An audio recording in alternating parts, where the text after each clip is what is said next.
Operation തൂഫാൻ 36 കിലോയിലധികം കഞ്ചാവുമായി അതിസാഹസികമായി 2 പേരെ പിടികൂടി. ഓപ്പറേഷൻ തൂഫാൻ ദി നാർക്കോ ഹണ്ടിന്റെ ഭാഗമായി നടത്തിയ പരിശോധനയിൽ ബാംഗ്ലൂരിൽ നിന്നും വിൽപ്പനയ്ക്കായി എത്തിച്ച 36.65 കിലോഗ്രാം കഞ്ചാവുമായി കുന്നംകുളം ചൊവ്വന്നൂർ മാന്തോപ്പ് സ്വദേശി സനൽ, മലപ്പുറം നന്നമുക്ക് പള്ളിക്കര സ്വദേശി മുബാഷിർ എന്നിവരെയാണ് കുന്നംകുളം പോലീസും ഡാൻസ് സ്ക്വാഡും ചേർന്ന് അതിസാഹസികമായി പിടികൂടിയത്. പോലീസിന് ലഭിച്ച രഹസ്യ വിവരത്തെ തുടർന്നാണ് പെരുമ്പിലാവിൽ വെച്ച് പ്രതികളുടെ വാഹനം നിർത്താൻ ശ്രമിച്ചത്.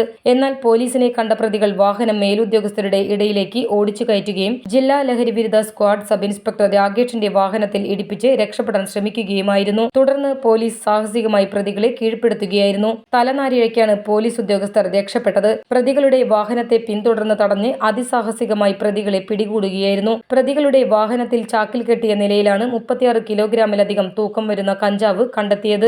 പിടിയിലായ സനൽ കുന്നംകുളം പോലീസ് സ്റ്റേഷനിലെ ആന്റി സോഷ്യൽ ലിസ്റ്റിൽ ഉൾപ്പെട്ട കുറ്റവാളിയാണെന്ന് പോലീസ് വ്യക്തമാക്കി. പിടിച്ചെടുത്ത കഞ്ചാവ് ബാംഗ്ലൂരിൽ നിന്നാണ് കേരളത്തിലേക്ക് എത്തിച്ചതെന്നും അന്വേഷണത്തിൽ വ്യക്തമായി. മുൻപും സമാന കേസുകളിൽ പിടിയിലായ പ്രതികളെ ഡാൻസ് സംഘം നിരീക്ഷിച്ചു വരികയായിരുന്നു.